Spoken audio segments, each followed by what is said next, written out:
जय जगन्नाथ फ्रेंड्स नमस्कार। देखो मो हाथ में छता वर्षा बर्तमान पकाऊँ कारण बात्या दानार प्रभाव पड़ सारे सुलसुलिया पवन दौर फ्रेंड्स मोर समस्त को अनुरोध आउ डरतु ना निज निज घरे सुरक्षित रुहतु आ खाद्य आउ कैंडल दिआसिली सब जहाँ रखा कथा आपण मैंने सुरक्षा रखु आ जो मैंने पूरा गरीब जहाँ पाखे मोबाइल टीए ना घर टीए ना से बात्या आश्रयस्थल नहीं कि सुरक्षित रखु आउ जो भी बात्या आश्रयस्थल ना स्कूल घर कोठ घर से जगार नहीं रखु से मैंने केमिति खाद्य पाइबे बाबद टिके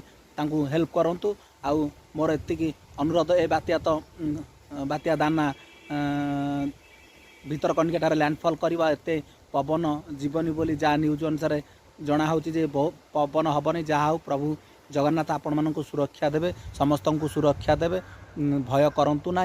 पूरा समस्त को सहयोग हाथ बढ़ातु। जय जगन्नाथ प्रभु आपण मानक भले रखंतु।